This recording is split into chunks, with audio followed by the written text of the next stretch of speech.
Hello and welcome to my channel, Voluptas Ocularum. It means pleasure of the eye. My name is Stephanie. I'm a Canadian living in the UK, and today I'm going to take you through a bit of an art haul.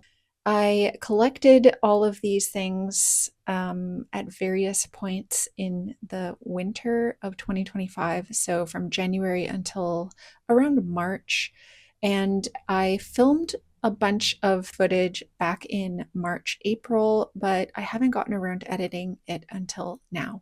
So I decided that I'm going to do a voiceover because a lot of the audio from those clips is absolute trash. And I just got a new microphone. So let's enjoy the sound of silence. Just kidding. Let's also talk about what we're going to be seeing today. So these are the boxes that everything came in. A couple of them didn't come in boxes. These were the soft pastel sets, and I'm going to explain how I came by those a little later. I was really interested to try the Sennelier mini oil stick sets. I don't currently work with oils, but these really intrigued me and thought maybe I could. And I should just quickly mention that all of these oil stick sets in the cardboard boxes are from Pullinger's, which is a UK-based art store. Then I got this package, I think it's from Jackson's. I got this 12 set of tubes from Sennelier, which is an Emma Dibben set. And then I also picked up the last oil stick test pack, which is the primary set, and some Winsor & Newton oil canvas paper so that I could test the oil sticks. Now, the most exciting part of this art haul, at least to my mind, is this 80 set of PanPastels. And how I came by this is that my sister brought me a few PanPastels when I saw her last year, and I really enjoyed using them. But I realized that in order to really use them well, you needed to have like a quite large range of colors because you can't really mix them. So I had originally gotten an ultramarine blue, a magenta, and a yellow oxide, plus a black and white, thinking, oh, I could definitely make a whole bunch of different colors, but no, you can't. So I went on a little bit of a search, and what I found is this full set of 80. It was the last set at an art supply store in Edmonton, Alberta, which is where I'm originally from.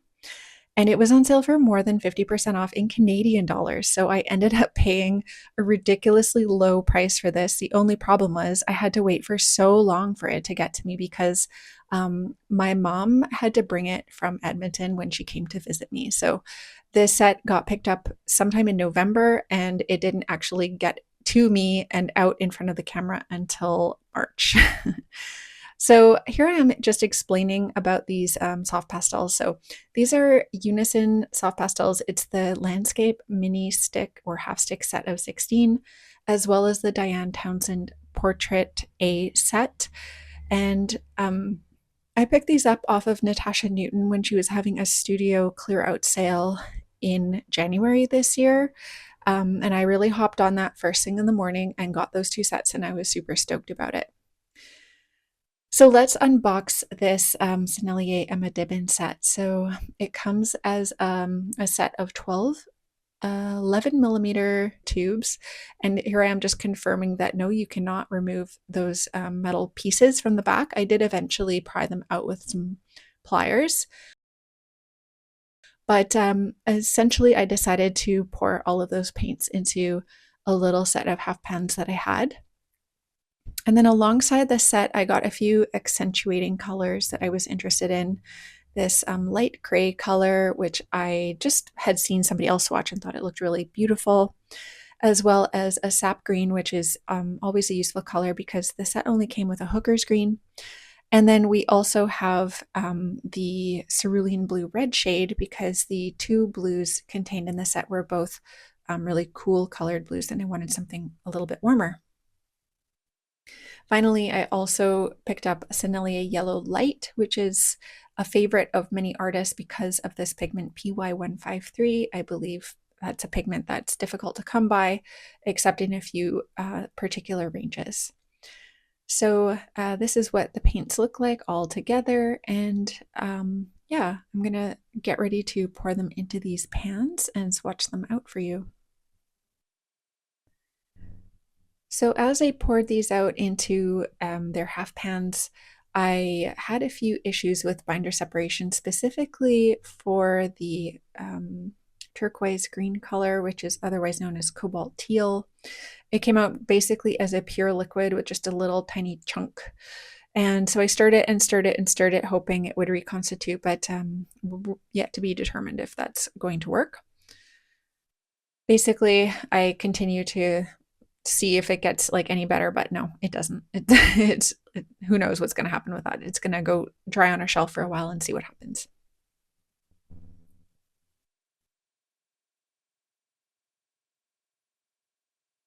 So because I'm impatient, I decided I was going to do all my swatching like right away, instead of waiting for things to dry. So I was like, well, yeah, let's just try these tube colors and see what they can do. So I'm swatching here on, I believe this is Beohung Academy paper, cold press, 300 GSM, all the good stuff. I usually swatch either on this type of paper or on the Meeden cold press of the same weight.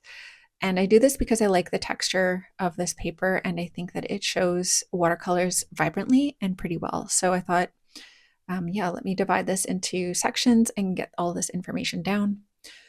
So what you're not seeing in the background is all of the time spent dividing this page into little tiny rectangles and writing all of the information.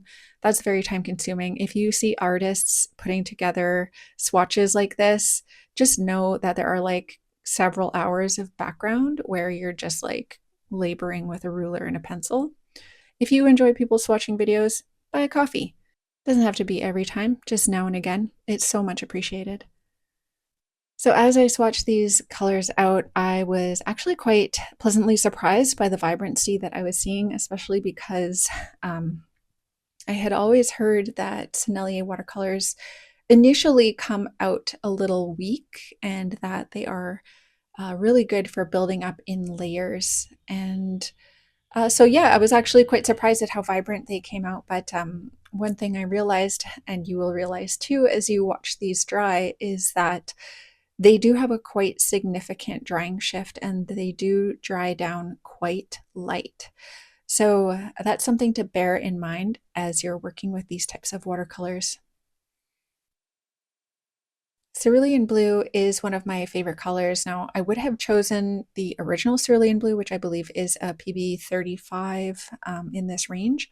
However, that one was out of stock when I was ordering, and I just didn't have the strength in me to wait for any longer. So I decided to go with the red shade. And that's a PB28, which is totally fine, but it is closer to a cobalt color, I guess. One thing I have loved about other cerulean blues, specifically the Winsor and Newton one, is how beautifully it granulates, and that is a PB35. But this one is a PB28. So the turquoise green, despite the fact that it was a little bit runny, wound up okay. I believe I used the color straight from the tube instead of from my pan just because I was able to get a little more pigment from the tube.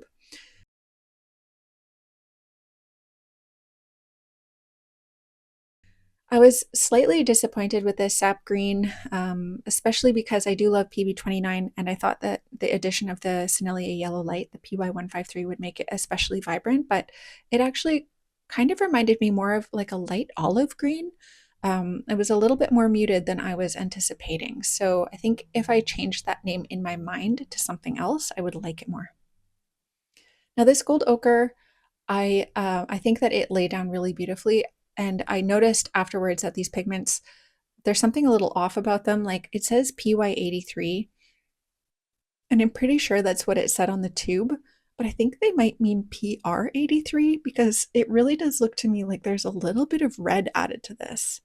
Like, I don't think this is 3 yellow pigments. I think there's a little red.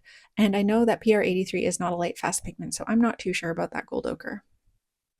I was super upset about this Van Dyke Brown because, like, to my mind, this is the color of Caput Mortem or Indian Red. Like, that's not a Van Dyke Brown.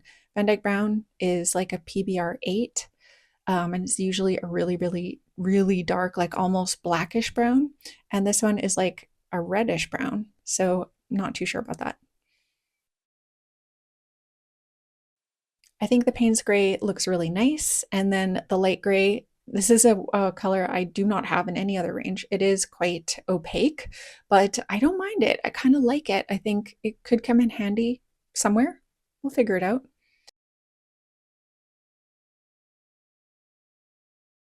So I did another layer of glaze after the swatches had dried, just so that I could, check on the vibrancy. And they did increase in vibrancy quite a bit after I did the glaze. So you can see how much lighter they dried down in their swatch format.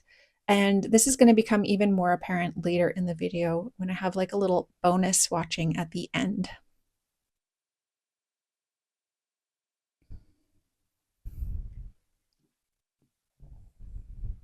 So now we're going to take a look at the Unison Color Landscape Half Stick set of 16. And so I got this and the Diane Townsend set in Natasha Newton's Patreon sale in January, and she was clearing out her unused supplies, which is definitely to my benefit because I absolutely adore Unison soft pastels. I have all of the mini sets. I literally have them all. Like every mini set you can get, I have them because I'm too cheap to go for the full stick sets. But I find that even though these half sticks are like microscopically small, they contain so much pigment that you actually don't go through them that quickly. I mean, perhaps you do if you're using them like strictly on their own, but for me, I use them as an accentuation, and I find that they're just perfect for what I want to use them for. So I was really excited about this set, and I think that within this set, there is a really beautiful range of colors. I really like when curated sets contain ultra light and ultra dark versions of what they have, because I find that that's the challenging thing about using soft pastels is that you really need something beyond midtones. Like you really need those lights and darks to really bring things to life. And if you're all living in the midtone range, you're just not getting some good value within your image. So I'll just note for you here that yes, I am aware that there is a ton of camera shake, and I don't know why that was happening today. It didn't happen later in the video. I just was having a bad camera shaky day, and I think I might have had my tripod attached to an unstable edge of the table where it was really susceptible to shaking, and I do apologize for that. But hopefully the fact that I have sped this up makes it less painful to watch. It was much more painful when it was going slow because you had to live through more of it. All right, let's do a little reveal here of how these swatches look once I've cleared away all this tape. And they look absolutely beautiful, don't they? I love this range of colors. I think that the yellows are so earthy and rich. I think that the green pigments are beautiful. I think the reds and browns are really characteristic, and overall, I think this landscape set is really well balanced. So I'm testing out the soft pastels with some water because one of my favorite things to do with soft pastels is to activate them with water. And I notice that the pigment gets so much more rich when you use it with water. The Unison soft pastels in particular seem to be very well suited for reactivation. Some soft pastels don't reactivate all that much, like the Jackson's ones do not reactivate very well. And there are some other brands that also don't. But the Unison ones do, and they do it beautifully. You'll notice that they become darker and richer when you add the water. And you really don't need that much pigment on the page in order for them to really become some intense colors. So that's something to bear in mind as you work. If you plan to use these over top of other work, a little goes a long way. And you could even just pick it up right off the stick instead of laying it on the paper where it's a little harder to control.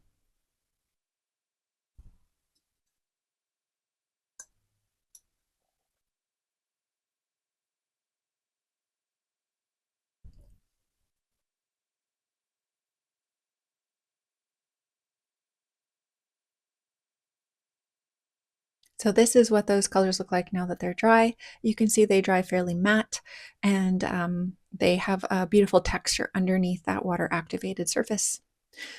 So here we have the Sennelier oil stick mini sets, and you'll see here that I have 5 of the cardboard sets as well as 1 set in this metal box. Now, all of the cardboard sets I got from a website called Pullingers or Pullingers or I don't know, Pullingers. I'll put it in the notes. And they took for literally ever to get to me. Like, I think I was waiting for them for 2.5 or 3 months, and I had to email them several times to check on the status because they were like, oh, they're in stock. And then they were like, no, they're not. And we're ordering them. But then they were like, oh, we didn't order them. Sorry. It was all in all like not a experience I would recommend. So if you were like looking at this online and you thought, oh, they're £2 cheaper on Pullingers or Pullingers, just don't. Like, it's just not worth it. Honestly, I would have paid £2 extra for each set just to get them on time. So I'm kind of bringing you through each set one by one and showing you the colors as it says on the side. And the reason that I got these 5 sets plus the metal set is because there was a minimum amount of duplicates in them. So there is an extra set that I don't have here, and it's the cat set. I don't know if it's called the cat set, but it has a cat on it, so I'm calling it the cat set. And if I had gotten that one, literally every color would have been a duplicate of what was already in these sets. So I decided, why bother? So I did not get that one. But in general, I wouldn't say there's one of these sets that you could get that would like satisfactorily meet all of your needs. I think potentially the seascapes, the abstract landscapes, and then one of the portrait sets would be good because the portrait sets have a lot of really useful, like neutral colors and a good mixture of like ivories and browns and those types of tones. So potentially you could get away with like 3 of these sets, unless you're like a master of color mixing, in which case you could just get this primary set and probably be fine. But I see these colors and I think this is what these colors are and they will never be anything else. I just can't color mix. It's not a vibe with me. Anyways, I'm putting all of these in order and then I'm going to swatch them out onto this oil pad from Winsor & Newton. And as you can see, I have a couple of duplicates, or 3 duplicates, and this is the titanium white, one of the, I think it's the buff titanium, and then this ultramarine blue, which is totally fine because 3 colors that you will probably go through quite quickly no matter what. So I tried to put these out into like our little rainbow order, and I really liked the way they came out. Some of them are really, really beautiful colors, and I can totally see myself using these, just not right now.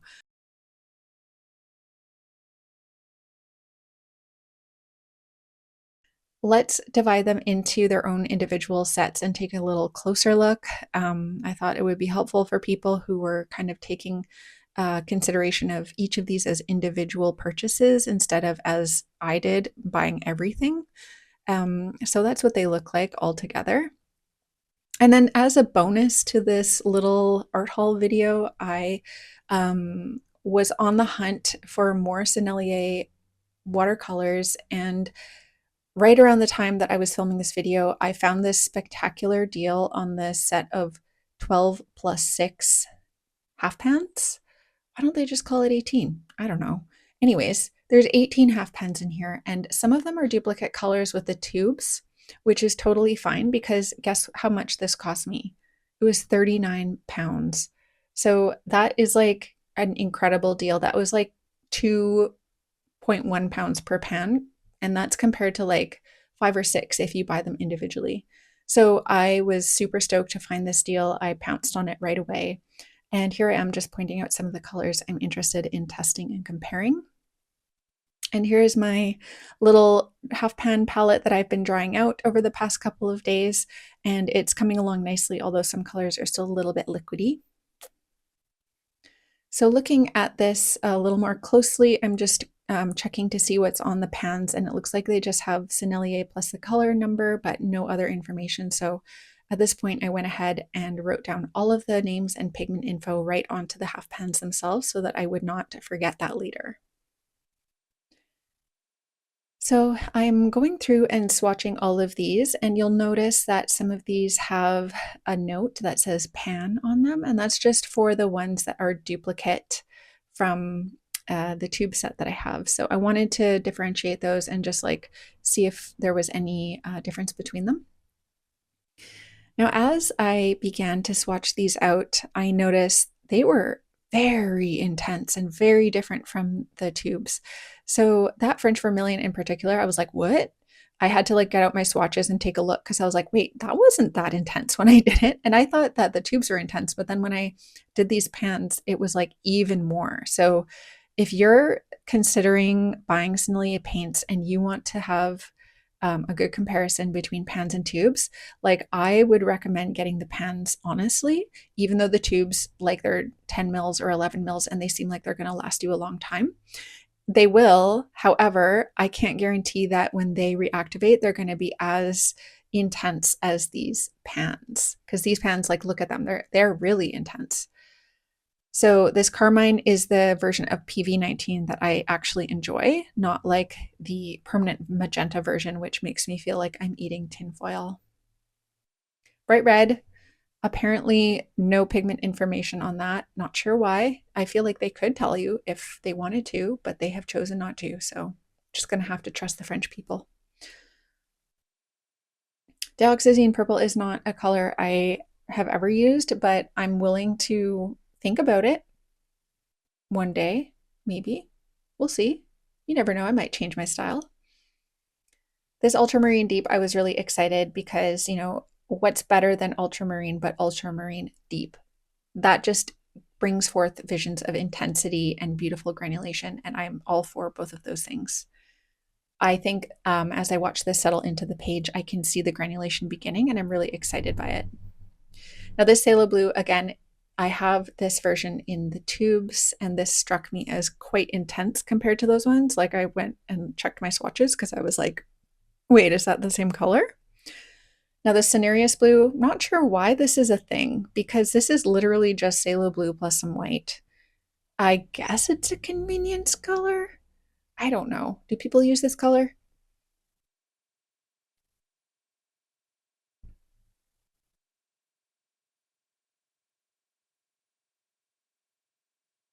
Now, I actually quite enjoy this forest green, despite the fact that it is made with PG7, which is not a pigment I am known to love, but I actually thought it looked quite nice on the page, a little muted, a little dark. I could see myself using it. Same with the Phthalo Green Light. I'm not usually like one for fluorescent green tones, but the more I work in landscapes, the more I see the usefulness of ultra bright and ultra dark pigments where you're like, actually, what I really need is something super vibrant in the background.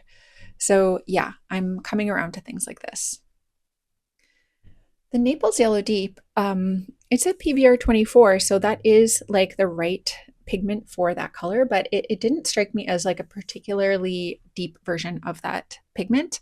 I don't have anything else to compare it to at this point, but that's TBD if that becomes part of my palette long term. Now, the burnt sienna I was actually quite surprised by because a lot of people have complained that Sennelier's browns leave a little to be desired. And the burnt sienna actually struck me as quite intense. And it was also a PBR 7, which I was super excited about because sometimes brands cheat and they make it a PR 101. Raw umber. Does anybody use that color? What do you use it for? What is it good for? Please tell me. I need to know.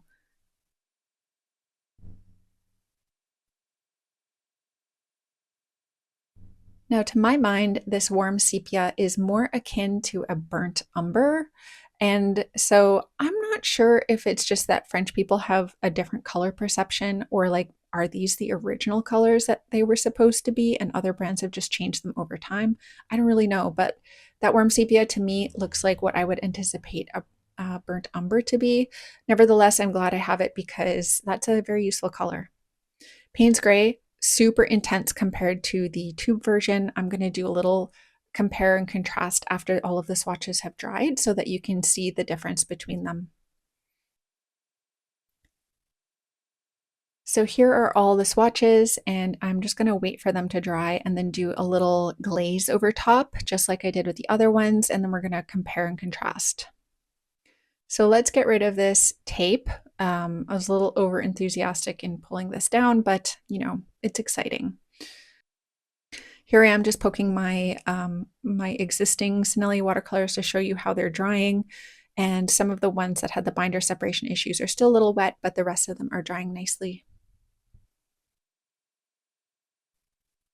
Okay, we're gonna compare now. Look at this phthalo blue. So that is the tube, and then we have the pan, and the pan is ultra intense compared to the tube.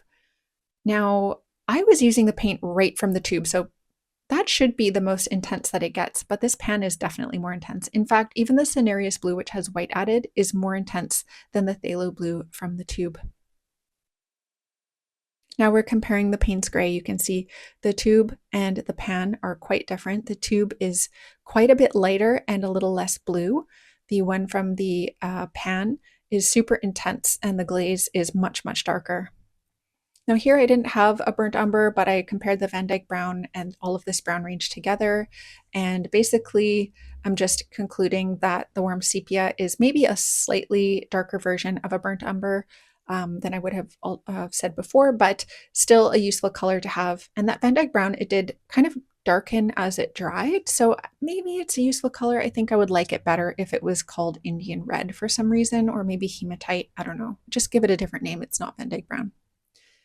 Let's look at these French vermilion and alizarin crimson colors. You can see both of them are much more intense in the pan version. And then for some reason, I decided to compare this to Winsor & Newton's permanent alizarin crimson, which is a lot more pinkish compared to the Sennelier version. And when I first laid down the alizarin crimson in Sennelier, I thought it was a really nice color. And then I did the Winsor & Newton one and I decided maybe I don't like it. Not sure. It's a little brownish for an alizarin crimson. Here I am just taking a look at the range of pinks and ultimately saying like the carmine is the best of these, and then the opera rose is like pretty nice, I guess. So that concludes this art haul video with a little bonus swatching of an extra Sennelier set at the end. I hope you have enjoyed it, and I will promise to do better at editing my videos in a timely fashion going forward. Hopefully I will still see you there. Bye.